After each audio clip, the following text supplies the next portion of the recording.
everyone, it's James from FitRV.com, here with a kind of a rainy day RV project for you. Now, one of the things I noticed in a recent review of the Winnebago Travato was that they had USB outlets everywhere. And I thought, cool, and then I thought, I want that.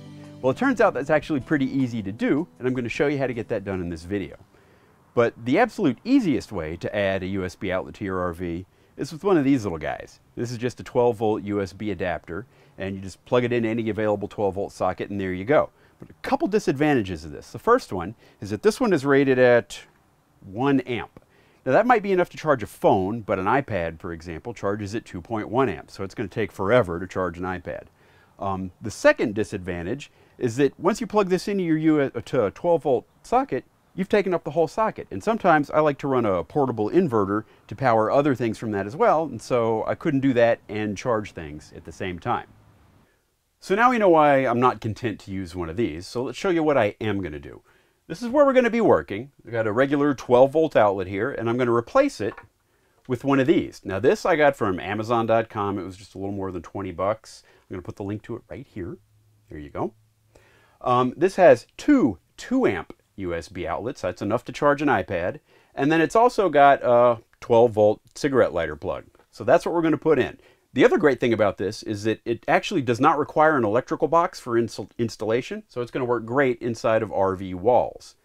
But we are going to use this for one thing. It's not completely useless. We're just going to use it to make sure that this outlet is live. And I got a little LED there, so I know we got 12-volt power. All right, moving on. Okay, now that wall and that 12-volt socket, that's one of the few areas in the RV I didn't mess with during my remodel. So I don't exactly know what I'm going to find back there. So I'm going to bring out probably more things than I'm going to need. But let me show you what I'm going to bring out. So first we have the outlet itself. Now this outlet has got a maximum rating of 120 watts. So that's, you know, watts is equal to amps times volts. So on a 12-volt system, that's 10 amps. So I'm going to want to make sure this is protected by a 10-amp fuse. Now, I happen to know we don't have any 10-amp fused circuits in the RV. So I brought one of these. It's a little inline fuse thing and some 10-amp fuses that I'm going to wire into it. Strangely, that outlet came with not a faceplate, so I had to go to the local big box home improvement store and get a faceplate, 60 cents. A couple screwdrivers, wire cutters, wire strippers, a crimping tool. This is fairly inexpensive. And then I've got some different sizes of butt connectors that I'm going to be using out there. You may see some people sometimes in the RVs will use these things. They're kind of a Scotch lock connector. You kind of push it down and it pierces the wire and makes a connection that way.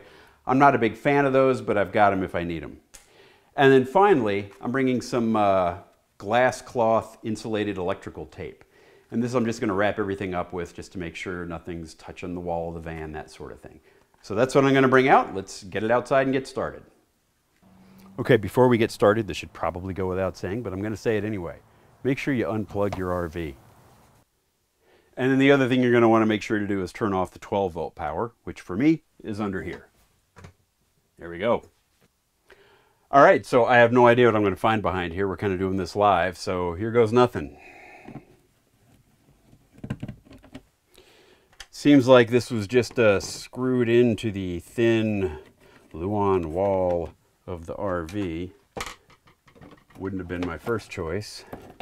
And we've got a hot and cold wire. They've got spade connections on them right now, but I'm just going to clean that up and put butt connections on there instead. Let's start by disconnecting this. So one of the things I noticed right away is that I'm going to have a little bit of a problem. So I'm going to have to find some way to enlarge this hole. So I'm going to get to work on that next.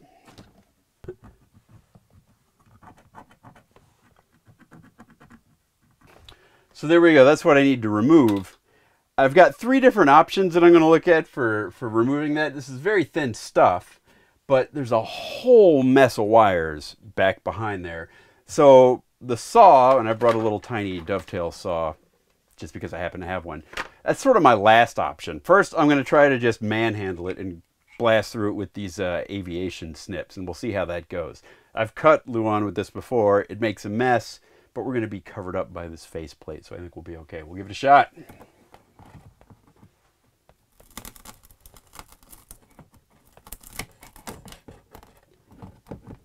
Well, my collection of tools is growing out here. I've gone to get a little utility knife. If you find yourself cutting this RV Luan paneling with the little like wallpaper stuck on it, you're going to want to kind of score the wallpaper. Otherwise, when you go to rip something out of there, you'll just rip the wallpaper and it'll be a big mess. Don't ask me how I know.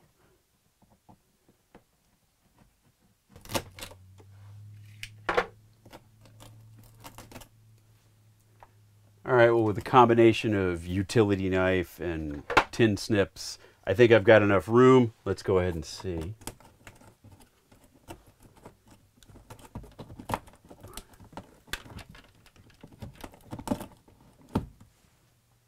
All right, I won't say it's perfect, but it fits. So next, let's work on some of the electrical connections. So I'd mentioned I wanted a fuse on the on this, so I'm going to just wire in before I stick it in the wall. I'm going to wire in this inline fuse on the hot lead. So to do that, I'm going to strip this wire a little bit, and then I'm going to connect it with a butt connector.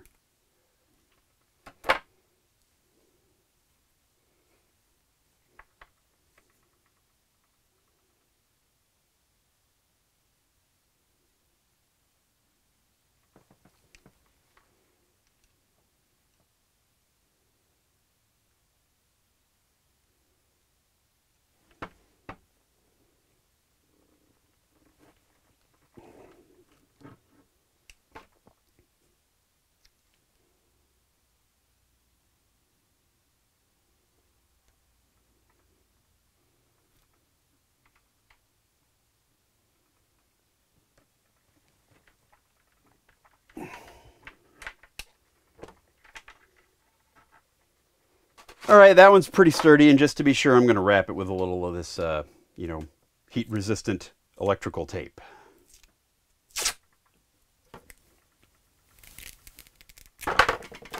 Some stiff tape. So I'm going to prep these wires next. I'm going to cut these existing spade terminals off and get them ready for butt connectors.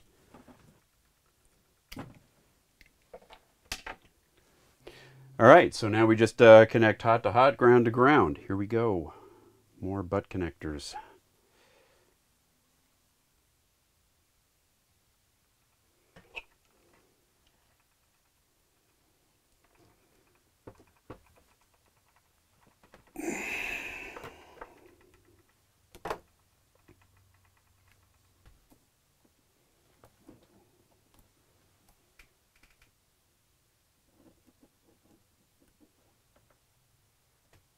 And here we go.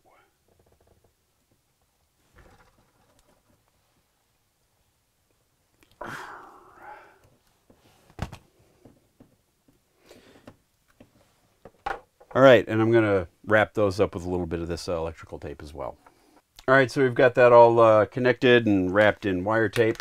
I'm going to go ahead and add a fuse, and then we're going to turn the power back on and check. There's actually a little indicator light on here that glows when it's got power. So I'm going to turn the power back on and check and see if the light comes on before we stuff it all back into the wall. All right, our fuse is in. I'm going to turn it now. It's right under this seat, so here we go. Ho! We got power. Got a little green LED. This thing is working. It's got a 10 amp fuse, so we're ready to put this back into the wall.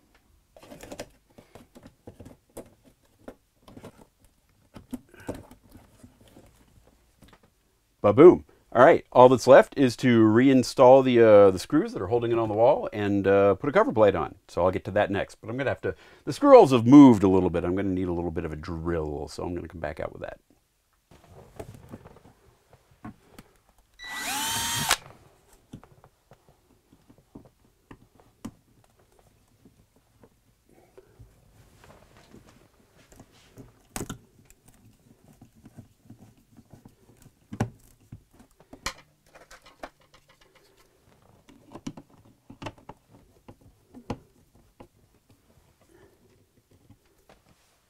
And there we go. Turn the power back on again. Oh, look at that. Well, there you have it. So the total time that took, including filming and refilming and futzing with the camera and all, that was only about 2 hours. So not really all that long. Now, it might take you a little longer if you can't find an appropriate circuit, or if you have a more difficult mounting situation than I had. Might take you a little longer, but even so, it's well within the skill level of a moderate do-it-yourself RVer. So that's it. Hope you liked the video. I hope you try it yourself if you're feeling up to it. And I hope that soon all the RVs come with USB outlets and we don't have to worry about this at all. See you next time. Bye.